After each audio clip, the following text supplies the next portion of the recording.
Hey, what's up guys? It's Marf and welcome back to another Asphalt 9 video. Today we'll be taking a look at the Peugeot Onyx in multiplayer in its max free try series, and I definitely recommend you go ahead and play it if you have time. I believe the series is only lasting until tonight, so definitely get going if you want to play with the Peugeot Onyx. It's a very fun car to drive. It's pretty easy to drive because it has pretty good handling. We'll talk about all that later, but yes, I do know that a lot of other people also uploaded Peugeot Onyx videos today. I guess it's just weird timing, but yeah, so let's talk about it. So in general, a lot of people have been comparing this car to the Aston Martin Valhalla, and I can see why.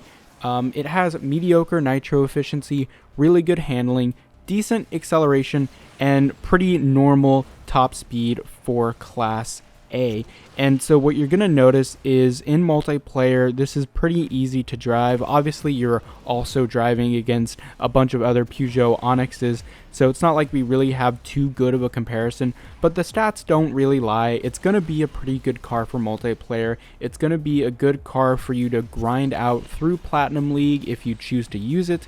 The only problem with this car, in my opinion, is not only does it, have like okay nitro efficiency, it's nothing crazy, but what you'll notice is the max rank of this car is 4,145. Now, that's not to say that's bad or anything like that. Like, if you don't have a mid to high end Class A car and you want to dump some tokens into something, whenever this car comes out, and hopefully it's going to be an Unleashed event, I definitely recommend you do that. But if you already have a lot of A class cars, then I don't really know if this car is going to be worth spending a bunch of tokens on, because this car is not going to be available, at least from what I can tell, in the A-Class Elite series, because I believe all of the other cars in that event, they start after the Pagani Huayra, and this car I think is ranked below the Pagani Huayra, so this is not going to be an A-Class Elite. Now that's one, small thing. So like I said, if you don't have a lot of A-Class cars, that are at the high end and you want something good for multiplayer, then yeah, I think this is going to be a very good car to go ahead and spend some tokens on. The only problem is that when we play these max free try series multiplayer series, it can be very tempting to look at this car at max and only at max and think that that's how it's going to perform when people get it. But simply put, that's not going to be the case. When the event comes and when people start getting this car and spending tokens, people are going to probably get this car at maybe 5 stars, 4 stars. I don't think a lot of people are going to be able to get it at 6 stars, considering how expensive other cars have been in the past, especially at this type of a rank. And so realistically, you're not looking at these stats when you get the Peugeot Onyx. Maybe you'll look at 237 miles an hour instead of 239, 240. Maybe you'll look at 80 acceleration instead of 81.9 acceleration like we have here. The nitro is going to be a bit worse. The handling is going to be a bit worse.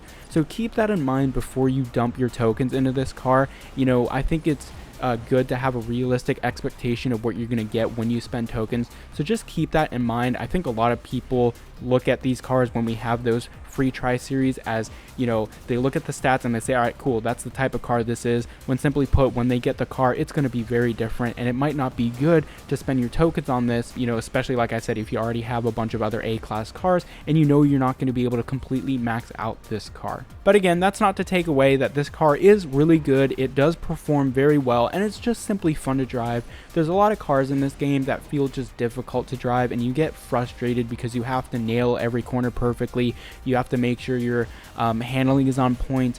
But with this car, you can sort of relax. You don't have to try as hard because the handling does help you around those sharp corners. And if you miss like the apex of a turn or something like that, you can know that this car is going to help you recover from that. And of course, the acceleration being 81.93, that's pretty good for A-Class. I've seen a lot of cars that are stuck just below 80 or in 78, and this car will help you out in multiplayer get ahead of those cars. So again, like I said, in multiplayer, this is going to be a very useful car. The only thing you're going to have to look out for is managing your nitro, because at 59 and realistically probably like 55, 56, and maybe even less than that if you have it at maybe even 2 stars, you're just going to have to know how to balance your nitro efficiency well, and combined with not having a fully upgraded top speed, you're not going to be crawling ahead of those other A-class cars, especially on tracks like Himalayas And even on the twistier tracks, you just have to make sure that you're keeping your nitro at least, like, I would say halfway full, so you can get ahead when you come out of a corner. But overall, I would say this is a good car. It's worth investing if you have a lot of saved up tokens, like,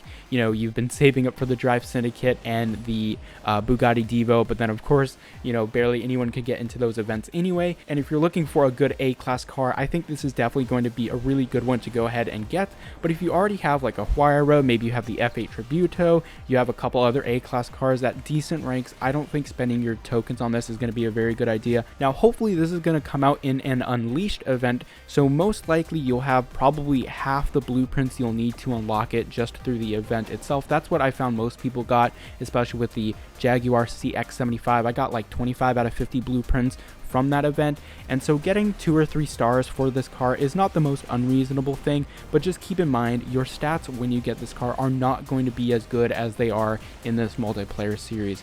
So let me know your thoughts on the Peugeot Onyx in the comment section down below. I do have to say before I end this video, this car does look pretty darn good, and so I'm thinking I might want to get it just because of that cool goldish, like rose gold accent, and the shape of this car looks really nice. But anyway, like I said, let me know your thoughts in the comment section down below, and I will see you guys later.